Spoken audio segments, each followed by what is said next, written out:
Hello! In this specific video, you're going to learn ways to decrease your visitors' bounce rates and increase your social engagement.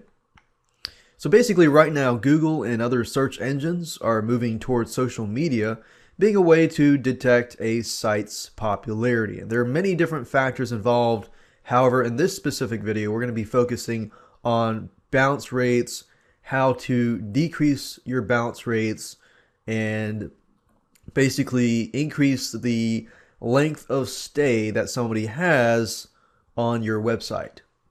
So as you know, Google has already created their own social media site called Google+. They are very, very serious about this. And they are already using social media as a metric or a way to determine to see how good and popular your site is. So they want to see which sites get the most bounce rates, and bounce rates are bad. Bounce rates, if you're not familiar with it, it basically means somebody comes to your website, then they leave immediately. So within a few seconds they leave because they don't necessarily know if your site is going to fulfill their problems, their questions, and so forth. And maybe they got to your site and that's not what they're looking for.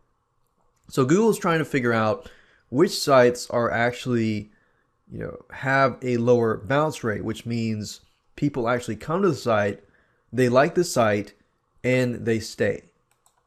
So in other words, this video is surrounding how can we lower those bounce rates? How can we keep people interacting with our site? So social engagement is the solution. It allows you to lower bounce rates. If you can keep people's attention, their interest, and constantly engage them with your site and your content, then you can keep them on your site. And the solution is that you can do this by people being engaged with your content through different types of media. Because the fact of the matter is that people learn differently, so you need to know your audience. And let me give you some actual solutions that you can begin to implement starting today. Longer content pieces helps a lot. We've kind of gone from 200, 300, 400, 500 word articles now to 800 to 1,000 word articles. And not only that, you need to use different mediums. So what I mean by that is we've got written content, we've got data, we've got statistics, and it really depends on your audience and on your niche.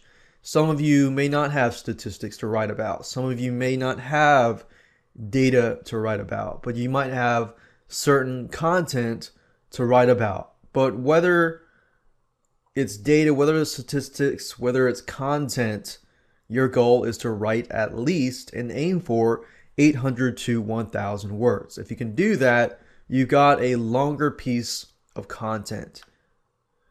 Then what I'd recommend that you do is within that content, have audio and video.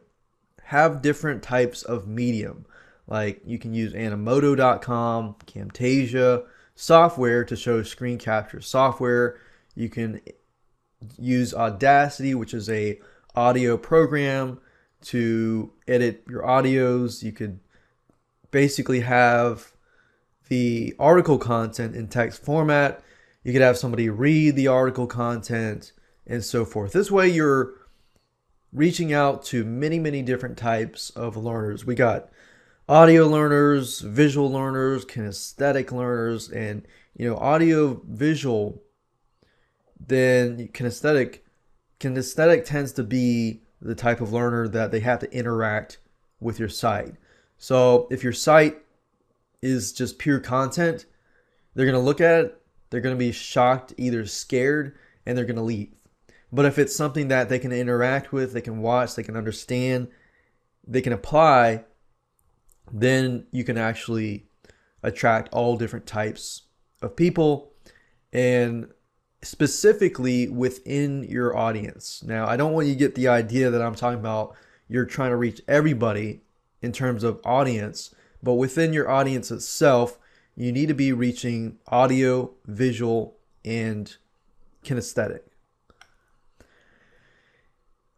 Then we have graphics and infographics. When you're looking through content, you got audio, video, but you need to have graphics that is just, all over the content.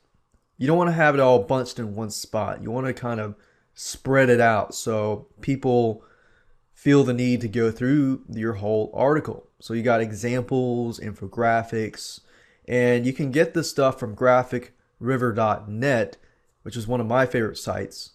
You can get a lot of cheap but really good looking graphics. Bigstockphoto.com is another great site where you can get royalty free images, and you can use interactive web applications like surveys, polls, feedback, or quiz forms. And this can actually help you gather data about your audience, but at the same time, keep them intrigued, their attention, them engaged, and this and that. So like I said again, take the article and sprinkle other mediums between the large article so that it makes it interesting. Don't put it all in one spot. Spread it out. And if you can do this, then you have yourself a socially engaged site. And then I would recommend, of course, to add social media like Facebook, Google+, Twitter, and utilize these social media sites. If you don't utilize all, at least utilize one of them, if not anything else. So that's a solution that you can begin to implement today. Doesn't have to be hard. It's actually quite easy. If you don't have the time, you can outsource this. Get somebody to get the content, create the videos, create the images, or just grab the images and then spread them out throughout your whole site. And that's it.